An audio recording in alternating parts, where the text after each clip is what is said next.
In early November, I ruffled some feathers. I made a couple of posts about AI and how it should and should not be used.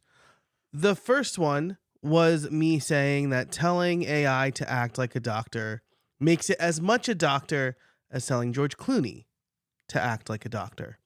But the second post really got under a lot of people's skin, where I said using AI to write your book is like using a car to run a marathon.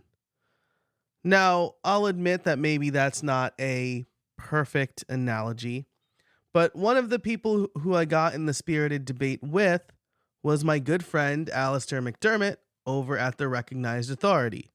And he suggested we act like true podcasters and gentlemen and get on an episode and have a debate. And so we recorded it on his channel over on his live stream, and he provided me with the audio. So in this very special bonus episode of How I Built It, I'm going to give you the debate that Alastair and I had. I think it's really good. I don't want to spoil anything, but there are points where we fully agree and points where we agree to disagree as we continue to hash out and fully bake our thoughts on this very new landscape for business owners and creators. So I hope you enjoy this episode, this bonus episode, this debate between me and Alastair MeDermott. Let's get into the intro and then the debate. Hey everybody, and welcome to How I Built It, the podcast where you get free coaching calls from successful creators. Each week, you get actionable advice on how you can build a better creator business to increase revenue and establish yourself as an authority in your field. I'm your host, Joe Casabona. Now let's get to it. Hello and welcome to the Recognized Authority. I'm Alastair MeDermott and my guest is Joe Casabona. Today we are going to discuss can and should we use AI to write for us. Welcome, Joe. Thanks for having me, Alastair. I'm excited to talk about this. Joe, you are somebody who's been on the show before. You were on, I think it was episode 36. Yeah, episode 36 back in October of 2021. So 2 years later. We're here again chatting. And so you have ruffled some feathers with what you've been saying about AI on LinkedIn, and people are blocking you and stuff like that because you're really poking folks. So can you tell me a little bit about what you said about AI, and let's get into it? Yeah, so the impetus for this chat was actually the second apparently inflammatory post I've made about AI. The first one was telling AI to act like a doctor with 20 years experience makes it a doctor as much as telling George Clooney to act like a doctor makes him a doctor. People got real mad at that. And so I decided to follow it up with, I saw a post somewhere in some community about how this person was writing 25,000 words a month using AI. And I'm like, well, that means you're not writing 25,000 words a month. AI is writing some of those words. And so I posted across social media saying I used AI to write my book, or I use AI to write a blog post a day, is like saying I used my car to run a marathon. And a lot of people got mad that you and I had a spirited debate on that post. We certainly did. I think that the analogy is not perfect, like all analogies, but there is some truth to what you're saying as well. So that's why I wanted to get you on the show and to just chat about it, rather than just blocking you, Yeah, which I could absolutely. also do. Right. I'm all about reasonable discourse. And so when someone is being unreasonable, I no longer go for it. So in one case, this person just liked to hear themselves talk. And so I would say something, and then they would say something, and then I would respond, and then they would respond with a non sequitur. And I'm like, well, you're not worth arguing with because we're not arguing, right? Or we're not debating, whatever you want to say. But yeah, you and I counterpoint, right? Reasonable discourse. So. Well, of course, as podcasters, we do like to talk a little bit as well. Yes, I won't deny that I like hearing myself talk, but usually I like hearing myself talk about whatever is relevant in the conversation. So let's talk about this then. All right. So let's talk about the first one, right? I'm using AI to write my book, or I'm using AI to write a blog post a day. Yeah. And you're saying that's like I'm using my car to run a marathon. But so the issue for me is, well, you can be using AI to help write something and it not be like getting in your car at the start of a marathon and just driving to the end line, right? You can actually use it in a way. And so when you dig into the nuance, you really do need to dig in to figure out how they're actually using it, because it's possible to write something. I mean, you can just give ChatGPT a bunch of prompts and have it spit back out an extremely mediocre, almost by definition mediocre, because it's kind of the average of all of the information that it's learned is what it's outputting. So, but yeah, and I think that most people who are using it to create content, I would like to say, aren't using it that way, or definitely shouldn't use it that way, right? Yeah. So this is where I think we're in agreement. And yes, so this makes my post ambiguous, right? Because I envision, I've, like the example I told you where someone was right, I'm writing 25,000 words a day, a week or a month, whatever, with AI. I've also talked to people who are like, oh yeah, I've used AI to write full chapters of my book. And I'm like, you didn't write the book then. Like, you didn't write that chapter. If those are not your words, you didn't write it. And so, like, if you use your car to drive to where the marathon is happening and then you run the 26 miles, no bones about that, right? Absolutely, definitely use your car. Unless you're like a maniac who like runs to the marathon and then runs the marathon. I know people like that, but let's say most of us are normal human beings. You're going to drive yourself to the starting line, right? Just like use AI for research, ideation, outlining, maybe giving you a jump off point. Those are fine, right? Because then you're going to take that raw material and turn it into your words and your book. And I don't have I do that. So I don't have a problem with that per se. Right. So the issue for me is if somebody is saying that they're refusing to use AI to help with the process of content creation, I think that as a content creator, that is like an accountant saying, oh, I don't use spreadsheets or calculators. I think you're absolutely nuts not to use AI because of how much that it can help and support us. And the way that I feel about it is it can make somebody who is good at producing good content, it can make them much more effective and efficient at creating good content, and maybe even raise the quality of that good content up a notch because it's able to do things much faster. Like some of the stuff that some of us might see as BS, like spelling and grammar and things like that, they need to be done right. But, we don't like to be, going around fixing that kind of stuff when we could be writing a new chapter or coming up with new ideas. So that's where it is for me, is like, I think you're nuts if you're not using it for that. Yeah, agree wholeheartedly, right? I agree wholeheartedly with that statement. In fact, I have a course on LinkedIn Learning called Generative AI for Podcasters. And I talk about everything that you can use generative AI for. One of those things is creating a listener avatar for your show. And let me tell you, I did this for my show to see what it would come up with. And if I didn't know AI generated it, I would have thought they were describing a real person. And so that gives me clarity for who I'm talking to, especially in the beginning, right? If I don't have an audience, I need somebody to talk to until I build that audience. And so I agree wholeheartedly with that statement. I used AI this morning to write a press release because I don't think I can write press releases, and I don't know, maybe they're just more factual than blog posts. And then like I'm having a friend punch it up for me to make it not sound like AI. But I wouldn't say I wrote that press release, right? I would say I used AI to write a press release. You see, now we're getting into semantics, and Yeah. that's I hate when these arguments get into semantics.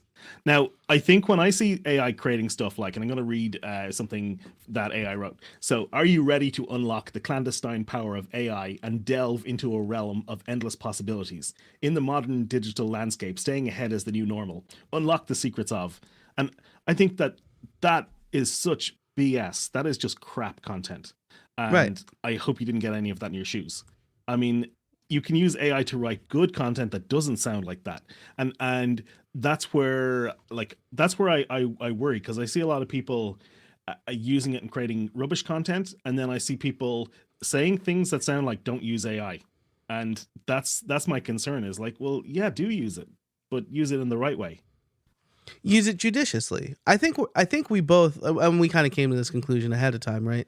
I think we both are closer in our beliefs than we initially thought, right? Hmm. There was another person who commented saying, like, if my audience can't tell the difference between what I write and what AI wrote, why am I going to waste my time? And I very bluntly said, that's a problem with you, not your audience. Like, if you Yeah. can't write in your own voice, or a voice that's differentiated from whatever you just read there about clandestine somethings, right? That means that you're a bad writer. And if I'm a bad runner and I want to get better at running, I'm not going to drive everywhere. I'm going to run more. If I don't care about writing, fine, but I'm also not going to call myself a writer.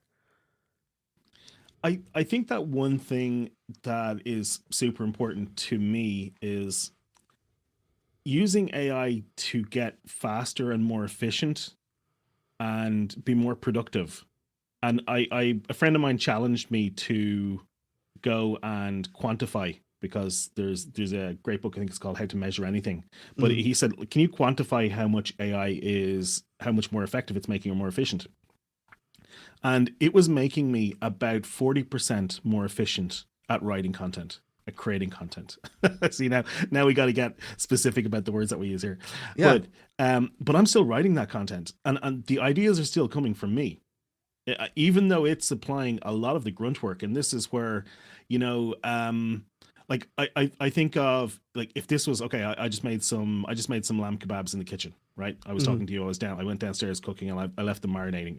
Yeah. So when I went down to cook those, I chopped some onions in a spinning chopping device. I don't know what Yeah. you'd call it, but Yeah. it basically shredded the onions down super quick in like 5 seconds. Boom, Right. done.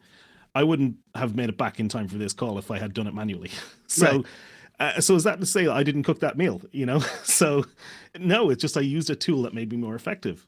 That's the point. Like, I still decided what I was going to make. You know. Yeah. But I think right where we are differing in our analogy is, my analogy was more like you going to a restaurant, buying lamb kebabs, and then saying, I made these, right? Yeah. Okay. Right. Yeah. That's Yeah. my rub. Yeah. The other issue that comes into this, when it comes into like writing and creating content, is there is a learning process that occurs in your brain when you write, because you have to formulate the thoughts and put those thoughts together.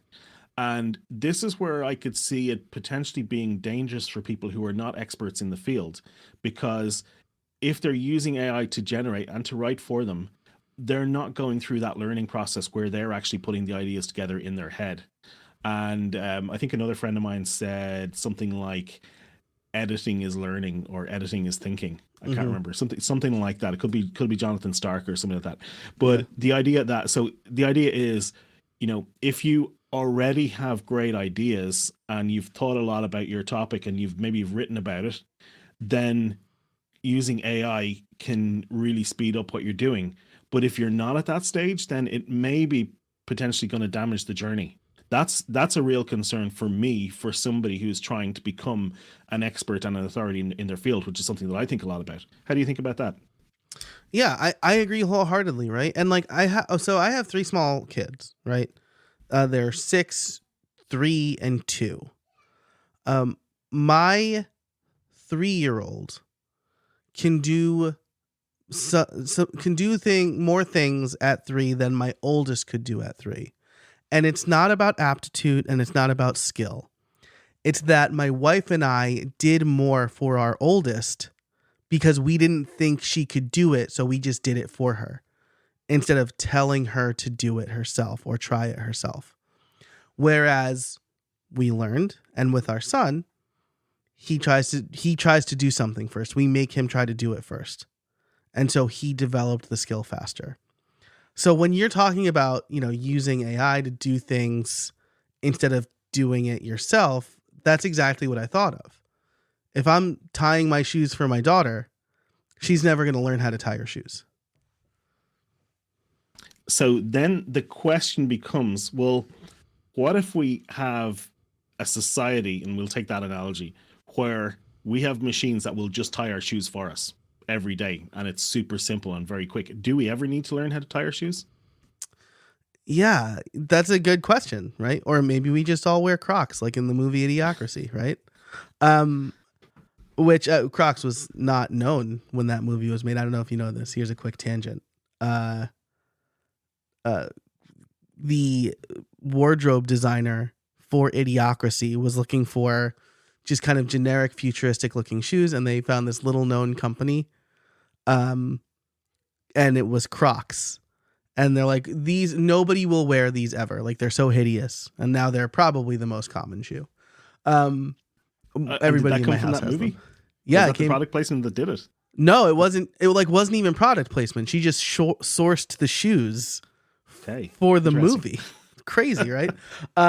So I mean, maybe the movie helped it get big, but it was not known, and the wardrobe designer didn't think anybody would be wearing them. That's why they went with those shoes. Point being, right?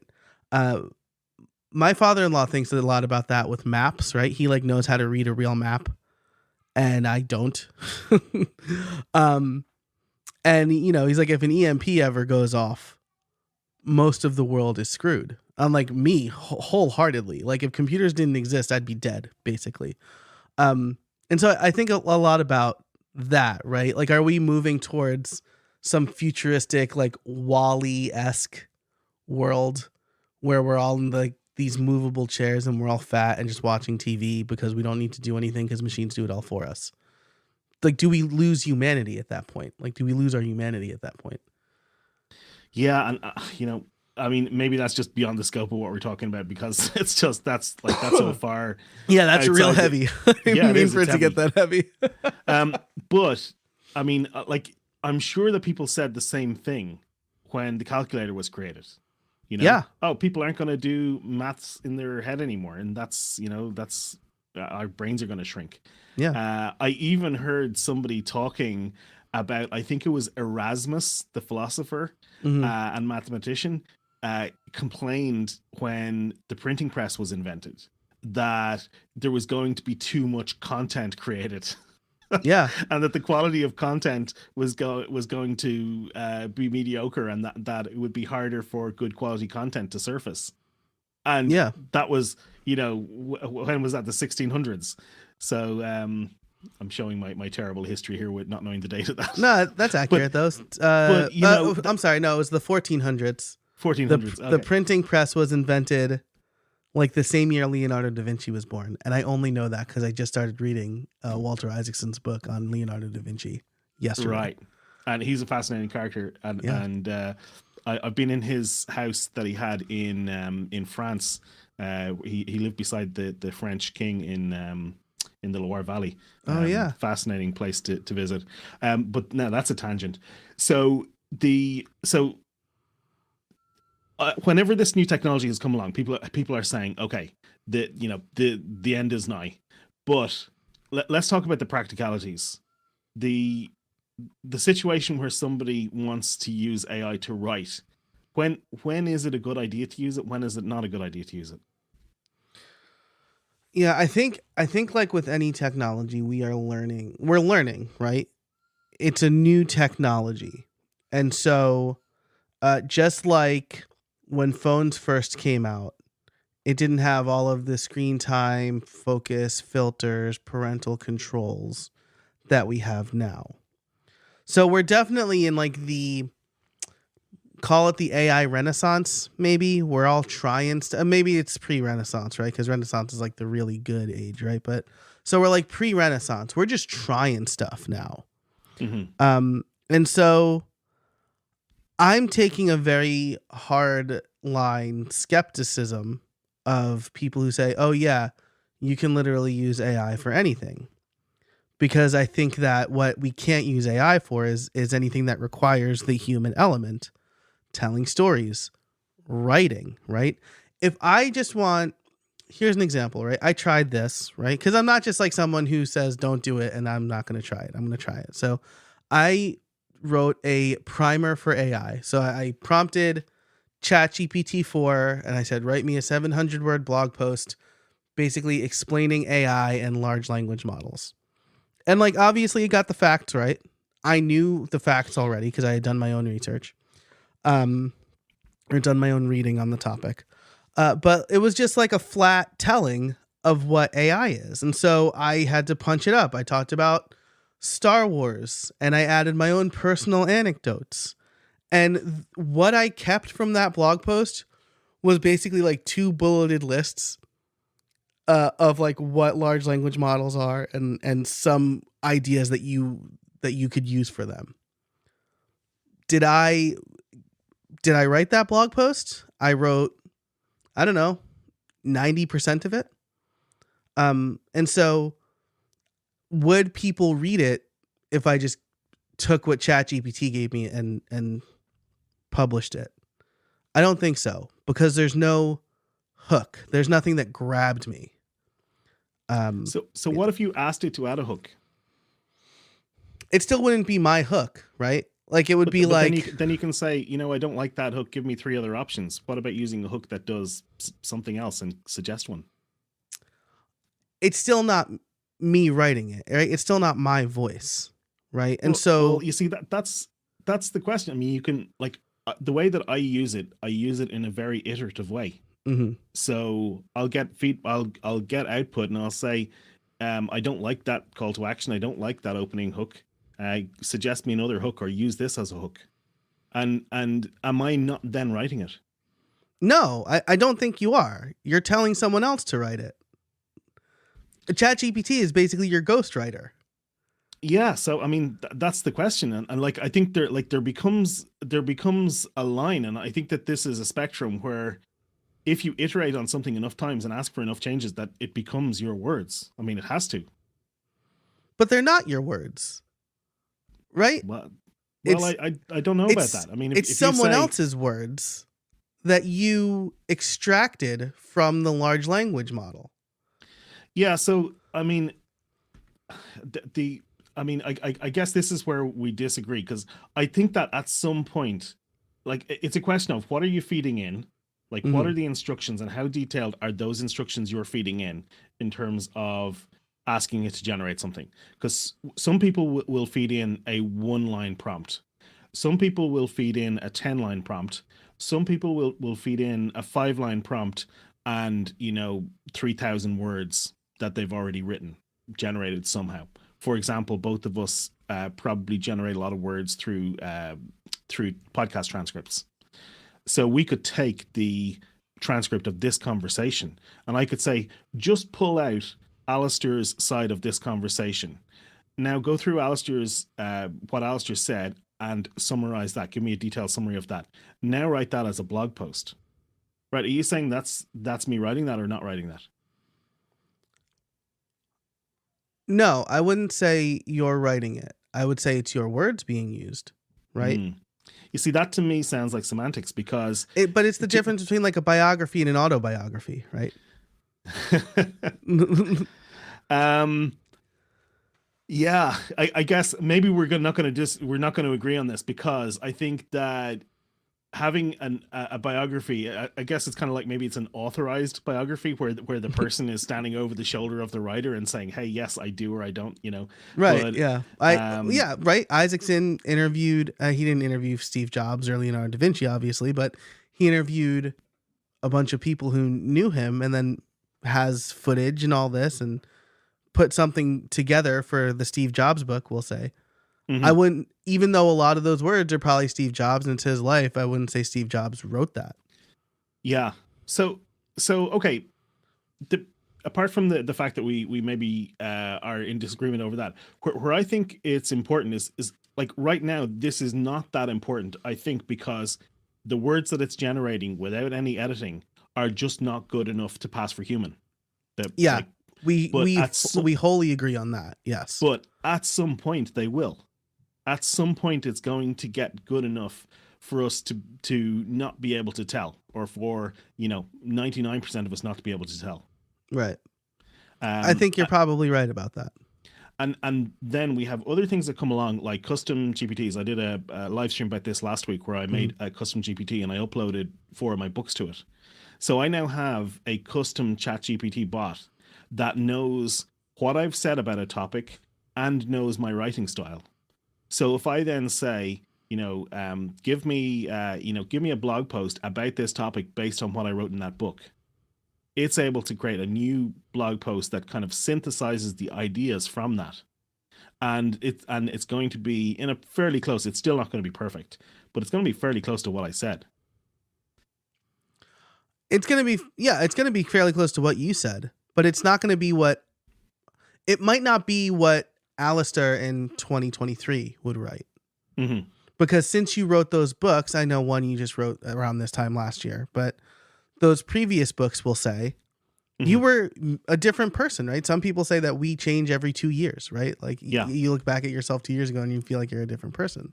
So that's where AI and ChatGPT will always fail, right? It could have all the words I've ever written, but when I'm 40 years old, 2 years from now, I'm going to have a preteen and two other small children, and I might be living in a different house, and I'll have a bunch of different life experiences that I will use to relate my ideas to other people. And so I think I want to say this thought before I lose it, because when you were talking about prompting and iterating, I think that's the difference between like being a visionary and being the actual worker, right? I'll just use Steve Jobs again, I guess. Steve Jobs was a visionary for the iPhone, but no one would ever say he physically made the iPhone, right? Because he got it, he tested it, a bunch of people provided feedback, and the Hmm. iPhone that came out was from innovations from engineers, and it was really the first thing of its kind. To take this example one step further, you saw a lot of copycats after that, right? That weren't as good as the iPhone or whatever. Pick your favorite phone, I guess. Um, weren't as good as the iPhone, but were imitations based on what they knew about the iPhone. So I'm maybe pulling together an analogy here. Hmm. Um, that's kind of half baked, but I think it's kind of the difference between like the visionary doing the work and then like copying the original work. Yeah. So that I guess I'm still trying to figure this out because, for example, I when I drive, I Hmm. sometimes narrate and record or dictate. Yeah. And quite often I will do that into the Otter app on my phone. Okay. So I use Otter Audio AI. Pen. Yeah. Yeah. And so what I'll do is I'll record some stuff in there, and I'll like that might be an idea for a blog post, or it could be for a podcast episode, or just something about my to do for the day. But quite often I'll take that text and run it through ChatGPT, and I'll say, clean this up, give it to me in bullet points, or give it to me in the form of a table. I asked it for that today. I was looking at updating a product, and I said I want you to give me the new pricing and the new product features in the form of a table. So that kind of thing, like where I'm dictating in, like I feel, well, that's me writing. You Hmm. know, even if it does some significant cleanup, those ideas are still coming from me. And not only that, but when it's doing the cleanup that it's doing is based on my suggestions. It's not like it's coming up with, if I say, you know what, I want you to, that's too wordy. Like the one I always say, make it more concise, more directly written, Hmm. and remove filler and fluff, right? And when it does that, lo and behold, it starts to sound a lot more like I write. And I don't know if that's because of like I write more tersely because of an engineering background or whatever, but I tend not to write in that kind of way where it's quite wordy. So but I feel like I am writing when I give it those instructions, because what's coming out is my ideas in my voice sounding like me, and has been edited by me, maybe through an iterative editing process where I talk to the AI. And by the way, quite literally, I mean, I use ChatGPT on my phone where I Hmm. use the voice dictation input feature. So quite often I'm actually having a conversation literally where I'm speaking to it. And yet I feel like I'm writing that. And I think that maybe this is a semantics thing. But, do you disagree with me? I, well, they're definitely your ideas, right? I would, when I do this with audio pen, right? And maybe I'm not using the right tool, right? Um, I never feel like what it comes up with is suitably me, right? It takes what I say and it turns it into some language. And if it's just like a social post, like maybe I don't care. Maybe I'll just throw that up. But I have very rarely felt like what I got back from an AI was something that I felt I couldn't have done a better job writing or editing, right? And so this is obviously very subjective. Um I think that if you are dictating the words, right? This could be semantics, right? If you listen to a bunch of books on Audible, are you reading those books? Right? Or like you're cheating a little bit, right? Cuz like you can listen to it at 1x and you're hearing it faster than you're reading it, and maybe you're not comprehending it as well either, right? So um like I think that we need to consider what we're losing with the shortcut.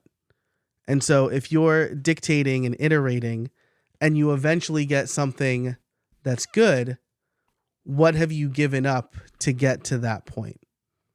I think that's Yeah. probably, I, and that's I, going to I be guess different for everybody.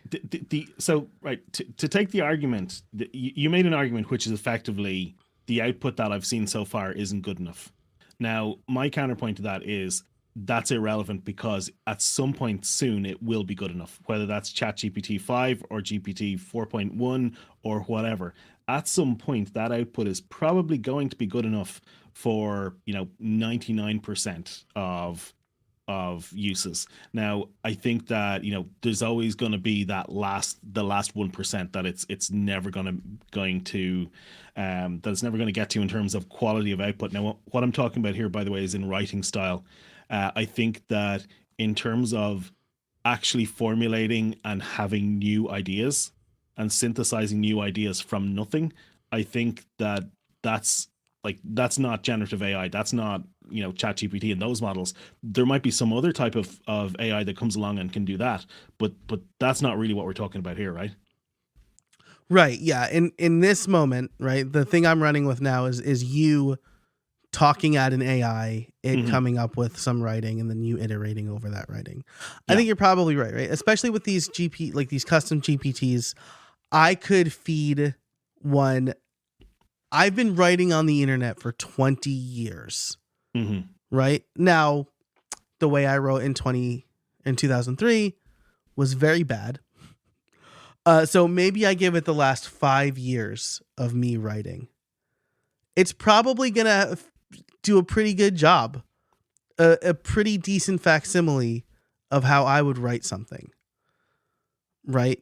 And I still wouldn't say I wrote it because I didn't write it, right? Hmm. It's I covered the 26 miles, but I didn't run it, so I shouldn't be celebrated for it. I think that's the big thing, right? Yeah.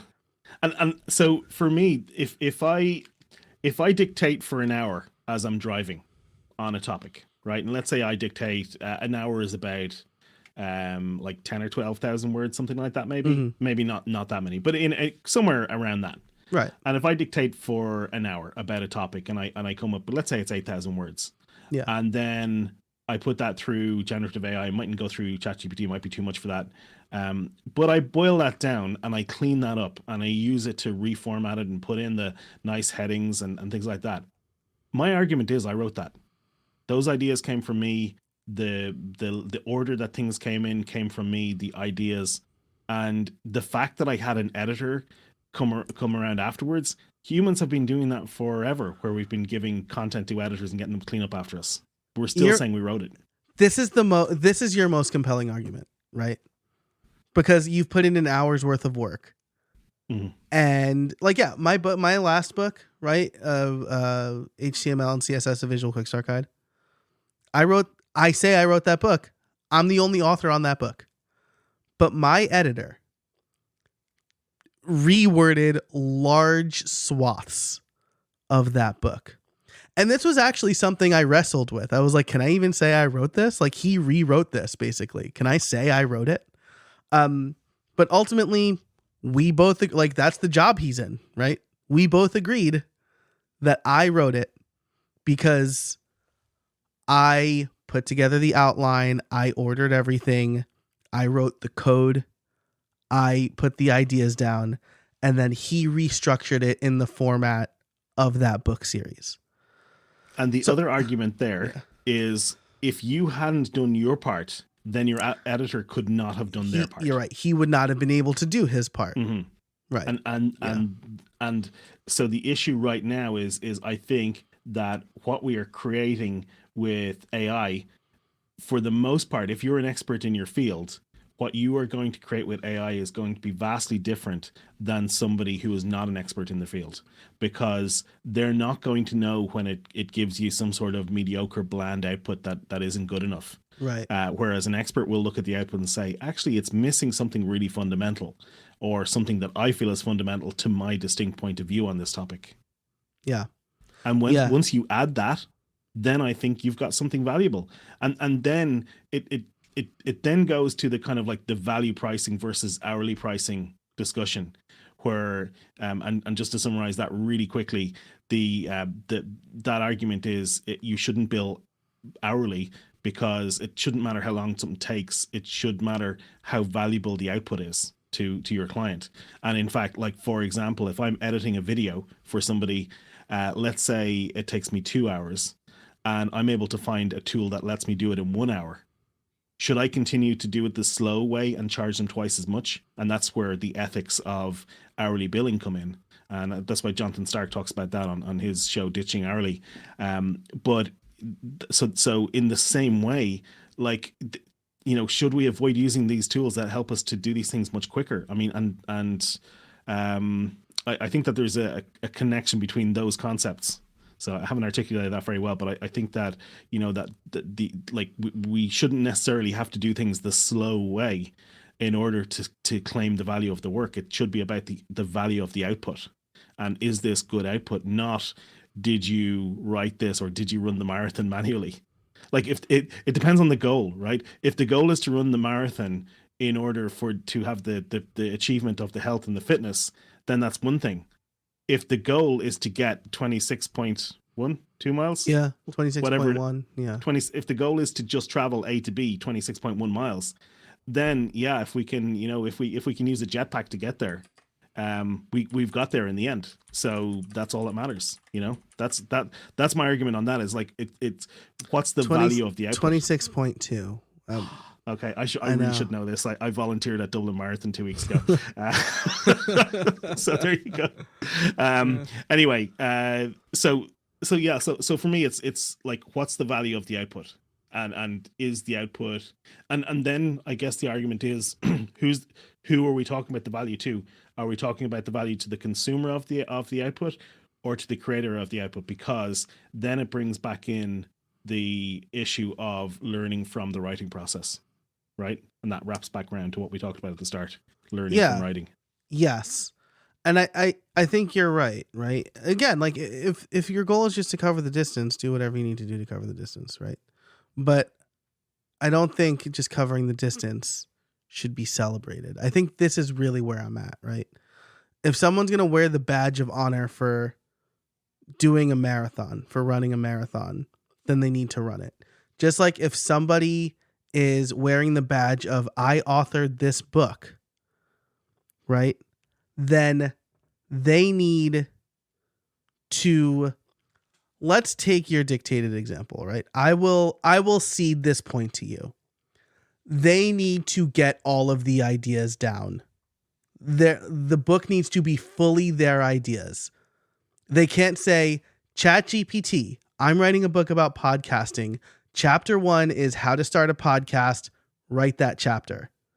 And then slap their name on it. This is, I am unmoving in that opinion. Okay, so what about they say chapter 1 is going to be, how to create a podcast. Here are the 5 sections I'm going to have in this chapter. Can you think of anything I might have missed? That's ideation, and I think ChatGPT or AI in general is great for that. Yeah, and so what we're talking about then, like, see, there's a lot of nuance to this. Really, there's a lot of nuance to this argument. There is, just like I mean, like nothing's black and white, right? Like, but there is, right? Am I cheating by wearing running shoes in a marathon? No, it'd be crazy to run barefoot. Do you know that there are running shoes that have these kind of compressed blades of carbon that actually make you run faster? That cost lots and lots of money, but that. Oh no, I didn't know that. Yeah, they've helped them break the 2-hour mark on the marathon. Kito, Dang. runner, yeah. So there you go. I don't know how long a marathon is, but I know that you can get shoes that will actually make you faster. Right. Yeah. Well, it's just like, in baseball, right? Is taking performance enhancing drugs cheating? Like, right. Can you say you hit those? You still have the mechanics. I don't know. Yeah. Yeah. And yeah. Okay. That's a whole other thing. Are we using performance enhancing AI? Yeah. Yeah. Exactly. So yeah. But I would say for your example, like I use ChatGPT for ideation all the time because I'm just me.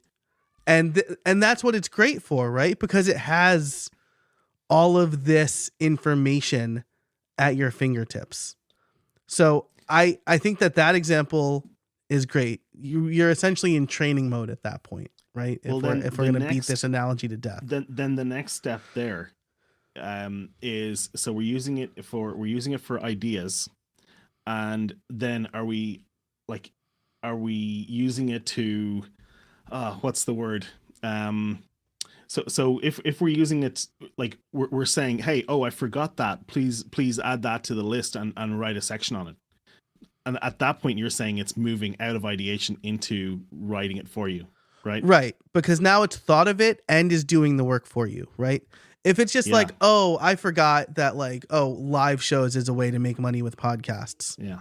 And then I say write a section on live. That's not me anymore. If you know live shows inside out, and you get it to write that, and you say, and this is actually my point, is ultimately it should be about the human doing the QA, the quality assurance on the product, on the output. And if we have the human doing the quality assurance, the QA on everything that it outputs, and that human being signs off and says, yes, I put my stamp of approval by publishing this or doing whatever I do, then surely that's, you've written it, because you have brought most of the ideas to the table. You've edited it using whatever tool you used, be it, a text editor or a magnet to use the ones and zeros manually if you really want to do that, but you've edited it in some way, and then you've QA'd it by going over it, and then you've published it. So where's the line there? So I think at that point, right? Because so let me ask you, are your books all self-published? I have one book that is hybrid, one book is commercially published, and the rest are self-published. Okay, cool. So the commercial publishing process, which is author writes the book, sends it to copy editor, or let's say prime editor 1. If it's a technical book, then it goes to the technical editor. Then it goes back to prime editor and back to you. Then it goes to a second copy editor. The process you just described, in my mind, removes the author completely. ChatGPT wrote it. We're sending it to an editor. We're sending it to a tech editor. And then we have a book. Yeah, I didn't remove it in my head. I didn't remove it Yeah. because the person writing it was the person who gave those initial ideas. Just like in your example where you wrote it and your editor fixed it, right? Right. But like if I just say ChatGPT, write a chapter, and then I give it a quick once over and send it to my editor. So what if it's not a quick once over? What if you then say, okay, section 1.5, 1.7, and 1.8 should be removed. We don't need those. You missed out on this topic entirely. Please add that into the list. And then I don't agree with what you said on section 1.4. So please update it to say this. And by the way, that's a very realistic sounding example of what I've done with that kind of output. I think at that point you might as well just write it yourself. Well, you see, my argument is no, you shouldn't, because then like that's like going to the farmer and saying, hey, get out of that tractor and here's a spade and do your entire field manually. It's so much quicker not to do that. I think that's a different knowledge. This is the hard part of what we're doing with our real world analogies, right? Mm-hmm. Knowledge work is very different from manual labor. With knowledge work, it is our knowledge that is the work. And so like by saying ChatGPT write something, oh, I don't like these things, change that. I still don't think the human did writing. They just kind of said, do that, right? It's the difference between the visionary and the worker. It's my argument is maybe the human didn't write it, but they might as well have, because the output, the quality of the output is going to be the same.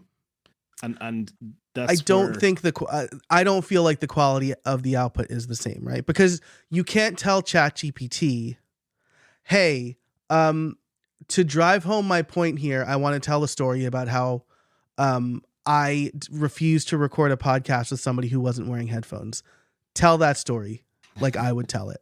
ChatGPT could never do that, right?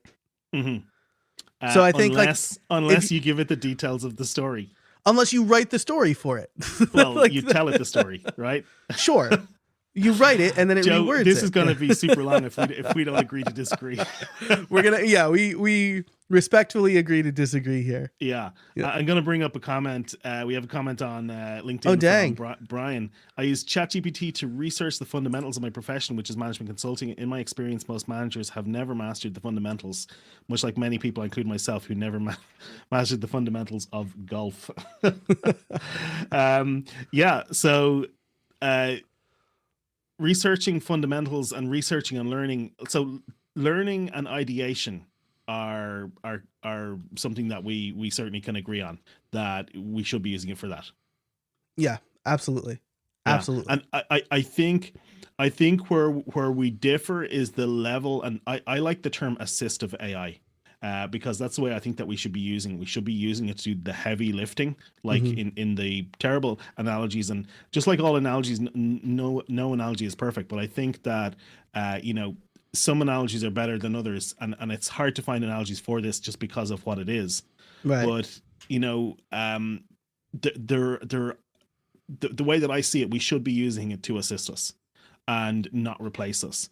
And I think that it's going to be a very long time before the ideas that ChatGPT can come up with, or whatever AI, any generative AI comes up with on its own from its learning data set, whatever it's trained on, are going to match what an expert will come up with. What it will do is help us to reformat and edit and tweak and take a blog post and, hey, I wrote a blog post on this and I want to fit it into the middle of this book. Can you tell me how to what do I need to add, what do I need to remove, so that this blog post can then become a chapter of this book? Here's the rest of the book. Something like that. I feel well, you wrote the blog post, you wrote the book, all you're doing is you're using it as a very smart editor. I think in that scenario that it's absolutely fine to say you wrote that. That's my perspective on that. Yeah, I think we agree on use it for a very smart editor. Where we disagree is how hands-on either the editor is or how hands-on we are. Yeah. I really think that's where we differ. And for me, it's really about if you're looking, for me, it's really about the personal connections and experiences, right? We can. I'm very confident that we'll never be able to tell AI unless unless the humane pin becomes a little brain chip, right? So I just scared myself.